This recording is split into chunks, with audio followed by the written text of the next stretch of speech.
ඊළඟට විශේෂයෙන්ම මේ මත්ද්‍රව්‍ය වලට ඇබ්බැහි වෙච්ච තරුණියෝ போதைப் பொருட்களுக்கு அடிமையான இளைஞர்கள் மற்றும் யுவதிகள் பற்றி கூற வேண்டும். தற்போது இவர்களில் பெருமளவிலானோர் சிறைச்சாலைகளில் தடுத்து வைக்கப்படுகின்றார்கள். போதைப் பொருட்களுக்கு அடிமையானவர்களை சிறைப்படுத்துவதன் மூலம் அவர்களை மீண்டும் புனர்வாழ்வளிக்கும் வேலை திட்டங்கள் எதுவும் சிறைச்சாலைக்குள் தற்பொழுது இடம்பெறுவதில்லை. இதனால் ஏற்படும் துரதிர்ஷ்டவசமான நிலை என்னவென்றால், சிறைச்சாலையில் இருந்து விடுதலையாகி மீண்டும் சமூகத்திற்கு வரும் நபர் புதிய நபராக வருவதற்கு பதிலாக சிறைச்சாலைக்குள் ஏற்படும் பல்வேறு தொடர்புகள் காரணமாக அவர் சமூகத்தில் ஒரு பெரிய பாதாள உலக குழு தலைவராகவோ அல்லது ஒரு குற்றவாளியாகவோ உருவெடுக்கின்றார். ஒருவரை சிறைச்சாலைக்கு அனுப்புவதன் முக்கிய நோக்கமே அவரை ஒரு திருந்திய மனிதனாக மீண்டும் சமூகத்திற்குள் கொண்டு வருவதாகும். ஆனால் தற்போது போதைப் பொருள் தொடர்பாக சிறைப்படுத்தப்படும் நபர்கள் அவ்வாறு திருந்தி வெளியே வருவதில்லை. போதைப் பொருட்களுக்கு அடிமையானவர்களுக்கு புனர்வாழ்வு அளிக்கக்கூடிய ஒரு வலுவான வேலை திட்டத்தை நீங்கள் மிக விரைவாக நடைமுறைப்படுத்த வேண்டும் என்று கேட்டுக்கொள்கின்றேன்.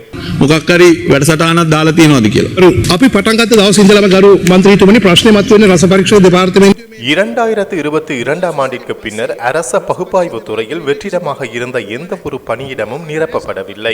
வாகனங்கள் அல்லது பிற வளங்கள் எதுவும் வழங்கப்படவில்லை. தற்போது பொது சேவை ஆணைக்குழுவின் ஊடாக 50 புதிய அதிகாரிகளை பணியில் அமர்த்துவதற்கான அனுமதி பத்திரங்களை பெற்றுள்ளோம். இதன் மூலம் முழுமையான பணியாளர்கள் இல்லாவிட்டாலும் ஓரளவிற்கு பணிகளை முன்னெடுக்க முடியும். தற்போது பகுப்பாய்வு அறிக்கைகளை பெறுவதற்கு நீண்ட காலம் ஆகின்றது. எமது திட்டத்தின்படி புதிய ஆட்கள் இணைந்த பிறகு இந்த அறிக்கைகளை 3 மாதங்களுக்குள் வழங்க நடவடிக்கை எடுக்கப்படும். இதற்கு முன்னர் அரசாங்கம் கொண்டு வந்த போதைப்பொருள் தொடர்பான சட்ட திருத்தத்தின்படி 10 கிராமுக்கு மேல் போதைப்பொருள் வைத்திருப்பவர்களுக்கு பிணை வழங்குவதில் சிக்கல்கள் காணப்படுகின்றன. பகுப்பாய்வு அறிக்கை வரும் வரை வழக்கறிஞர்களால் அடுத்த கட்ட நடவடிக்கைகளை எடுக்க முடிவதில்லை. பகுப்பாய்வு அறிக்கைகள் தாமதமாவதால் பிணை கிடைக்காமல் பலர் நீண்ட காலம் விளக்கமறியலில் இருக்க வேண்டியுள்ளது. இது சிறைச்சாலைகளில் நெரிசலை ஏற்படுத்துகின்றது. போதைப்பொருள் பழக்கத்திற்கு அடிமையானவர்களுக்கு தற்போது தன்னார்வ அடிப்படையில் மறுவாழ்வு முகாம்கள் அமைக்கப்பட்டுள்ளன. போலீஸ் மற்றும் பொது பாதுகாப்பு அமைச்சின் கீழ் மறுவாழ்வு பணிகள் முன்னெடுக்கப்பட்டு வருகின்றன.